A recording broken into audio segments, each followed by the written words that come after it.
Welcome back students. Numerical problems हम कर रहे थे, उसकी 1.4 तक हमने पिछले लेक्चर में सॉल्व किए। अब 1.5 हम यहाँ पे करने जा रहे हैं। तो ये इसकी स्टेटमेंट क्या है कि right the following quantities in standard form. इसका फर्स्ट पार्ट है 6400 किलोमीटर। तो वही रूल्स हम सामने रखेंगे। यहाँ से डेसिमल पॉइंट उठा के यहाँ लाया तो ये आएगा 6.4 × 10⁻³ ठीक है। तो यही इसकी स्टैंडर्ड फॉर्म होगी। बी पार्ट इसका है 3800 और उसके बाद 0 किलोमीटर ठीक है। तो यहाँ से उठा के डेसिमल पॉइंट यहाँ लाएंगे तो 3.8 × 10⁵ kilometre. This is the standard form. Third part इसका है 00000। यहाँ पे जीरोस 3 3 और 2 8 जीरोस हैं। इसको आप लिखें साइंटिफिक नोटेशन की तरह तो फिर आएगा 3 × 10⁸ मीटर पर सेकंड ठीक है। Next seconds in a day.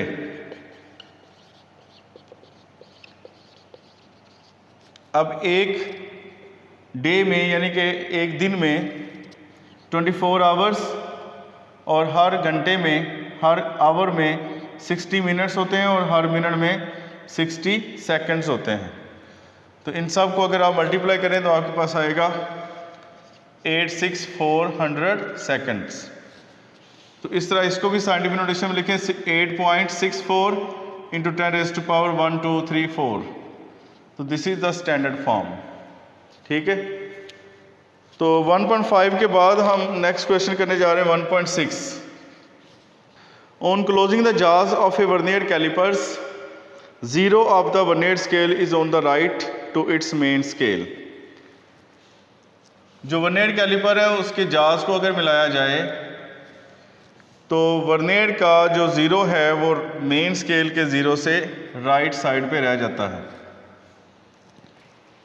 अगर मैं इसको शो करूं कि this is the zero of the main scale and this is the zero of vernier scale. अगर ये वर्नियर स्केल का ज़ीरो है और वो मेन स्केल का ज़ीरो है तो ये इसके किस तरफ रह गया, राइट साइड पे। जब जाज को आपस में मिलाया जाए तो इसका मतलब है इसके अंदर क्या मौजूद है, ज़ीरो एरर मौजूद है ठीक है। कि यहाँ पे देखना यह है कि इसकी कंसाइडिंग डिवीजन कौन सी है। कंसाइडिंग डिवीजन जो यहाँ पे क्वेश्चन में हमें दी हुई है फोर्थ है, मतलब यहाँ पे फोर्थ कंसाइडिंग डिवीजन दी हुई है बुक में जो न्यूमेरिकल प्रॉब्लम है।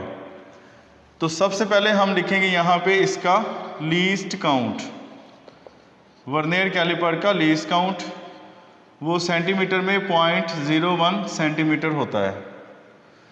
और फिर हम यहाँ पे लिखेंगे कंसाइडिंग डिवीजन, यानी उसकी कौन सी डिवीजन कंसाइड कर रही है, वो है फोर्थ। तो अब हमें कैलकुलेट करना है पहले ज़ीरो एरर ठीक है। अब ज़ीरो एरर दो तरह का होता है, पॉजिटिव ज़ीरो एरर और नेगेटिव ज़ीरो एरर।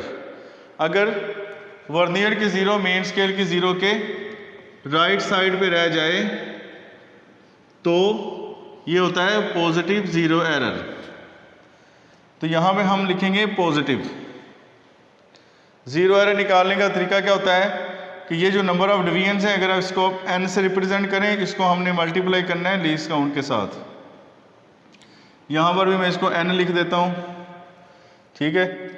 ये है पॉजिटिव ज़ीरो एरर। यहाँ पे फोर्थ इसकी डिवीजन है और लीस्ट काउंट सेंटीमीटर में है 0.01 सेंटीमीटर। इसको मल्टीप्लाई किया 0.04 सेंटीमीटर। तो ये इसका निकल आया zero error. Find its zero error and zero correction, हमें यही निकालना है। तो जब इतना एरर मौजूद है तो इसकी करेक्शन भी हमें करनी पड़ेगी। तो पिछले लेक्चर में प्रैक्टिकल्स का जो लेक्चर है उसमें हम ये सीख चुके हैं कि ज़ीरो एरर अगर पॉजिटिव होता है तो उसकी ज़ीरो करेक्शन नेगेटिव होती है। तो this is the zero error and zero correction of vernier calliper. तो तो यहाँ तक हमारा 1.6 क्वेश्चन कंप्लीट हो जाता है। अब नेक्स्ट हम करेंगे 1.7।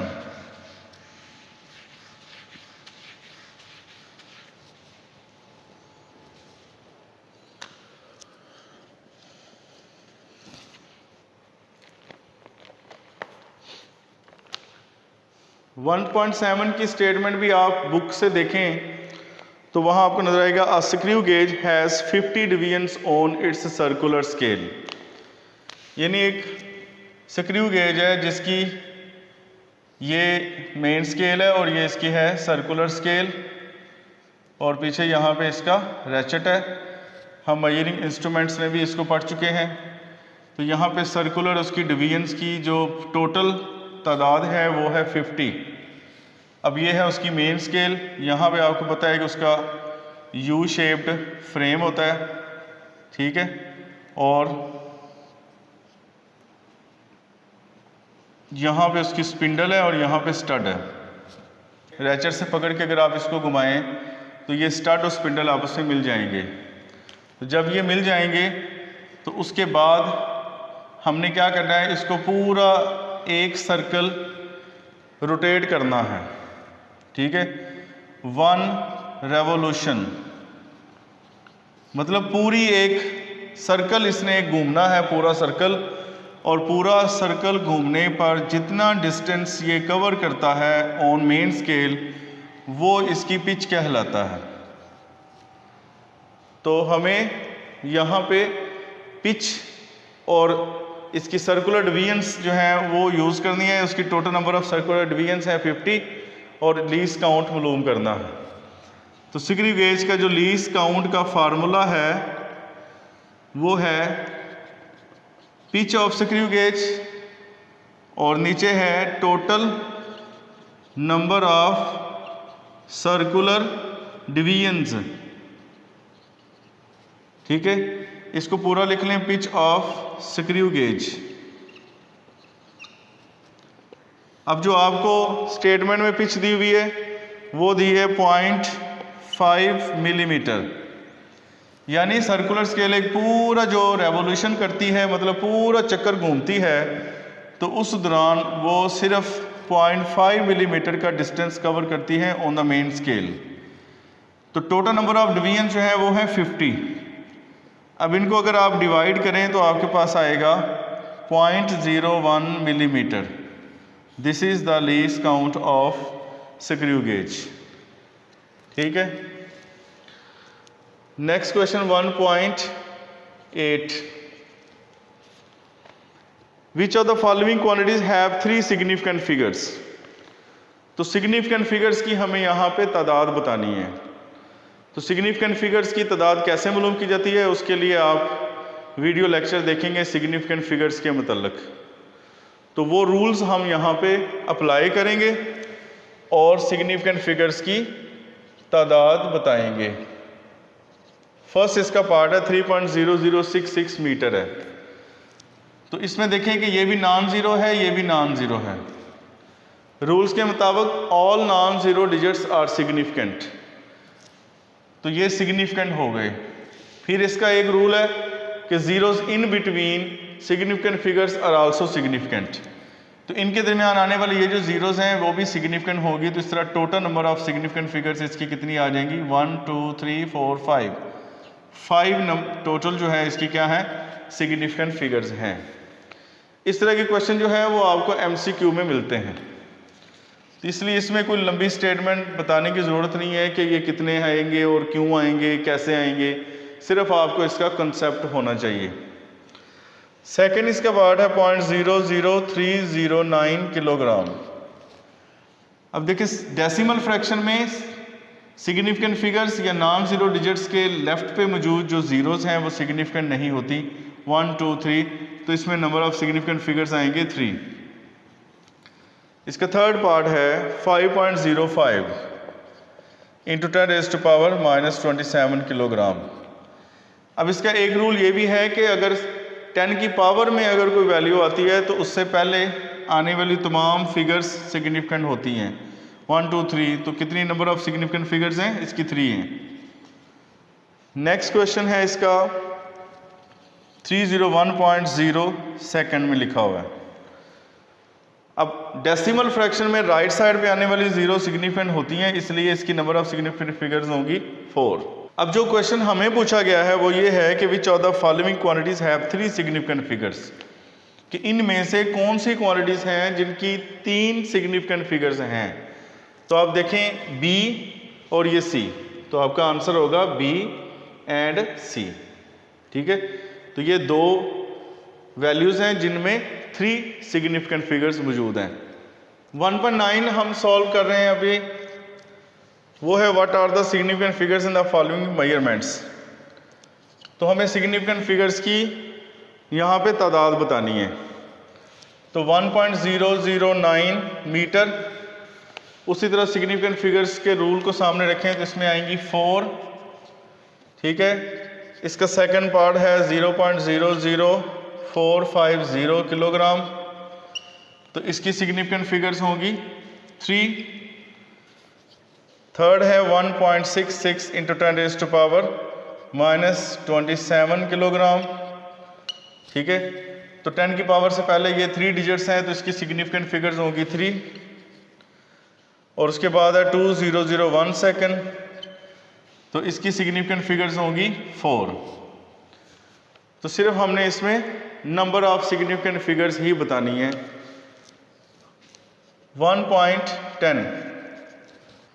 1.10 की स्टेटमेंट आप बुक से देखें। A chocolate wrapper is 6.7 centimetre long and 5.4 centimetre wide, calculate its area up to reasonable number of significant figures.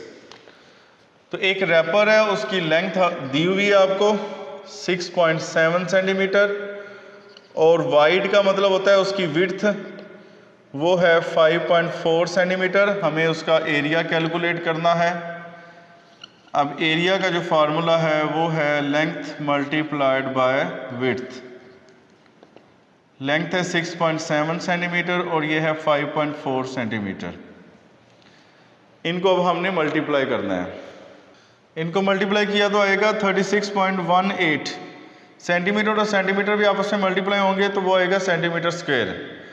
लेकिन इसका हम ये आंसर नहीं लिख सकते क्योंकि हमें सिग्निफिकेंट फिगर्स का लिहाज रखते हुए इसका आंसर बताना है। अब सिग्निफिकेंट फिगर्स में जो एक रूल आपने ये भी डिस्कस किया है पिछले लेक्चर में कि किसी भी रिज़ल्ट में आने वाली सिग्निफिकेंट फिगर्स उसकी ऑब्जर्वेशन में कम से कम सिग्निफिकेंट फिगर से कभी भी ज़्यादा नहीं हो सकती। अब ऑब्जर्वेशन में देखें, इसमें 2 सिग्निफिकेंट फिगर्स हैं, इसमें भी 2 हैं, तो कम से कम सिग्निफिकेंट फिगर्स की भी तादाद कितनी हुई 2। तो फिर यहाँ पर भी हम सिर्फ 2 सिग्निफिकेंट फिगर्स लेंगे, 3, 6 और बाकी को हम डिलीट कर देंगे। ठीक है, लेकिन उससे पहले हमने ये देखना है कि लास्ट सिग्निफिकेंट फिगर्स के बाद वाला डिजिट जो है वो 5 के बराबर है या बड़ा है या छोटा है, यानी राउंड ऑफ डाटा करने के जो तमाम रूल्स हैं वो भी हमने सामने रखने हैं। अब चूंकि ये लेस देन 5 है, इसलिए इसमें हम कोई इंक्रीमेंट नहीं करेंगे, इसलिए इसका एरिया आएगा 36 सेंटीमीटर स्क्वायर। आपने 1.4 से 1.10 तक न्यूमेरिकल प्रॉब्लम्स को 2 टाइम्स खुद सॉल्व करना है ताकि आपको इसकी अच्छी तरह से प्रैक्टिस हो जाए, और कोशिश करें कि खुद अपने माइंड से इसको समझ के सॉल्व करें ताकि आपके अंदर जो है वो कोई एबिलिटी डेवलप हो जाए। तो हमारे तमाम लेक्चर्स का जो मकसद यही है कि स्टूडेंट्स को एक कंसेप्ट दिया जाए और वो उस कंसेप्ट से अपनी माइंड की एबिलिटीज़ को उजागर करने की कोशिश करें। ठीक है, अगर आपको ये तमाम लेक्चर्स पसंद आए हों तो कमेंट्स में हमें बताएं और साथ में लाइक भी करें और हमारी वीडियोस को शेयर करें। इसके साथ चैनल को सब्सक्राइब कर दें ताकि बाकी स्टूडेंट्स को भी इसका फ़ायदा मिले। थैंक यू, अल्लाह हाफिज़।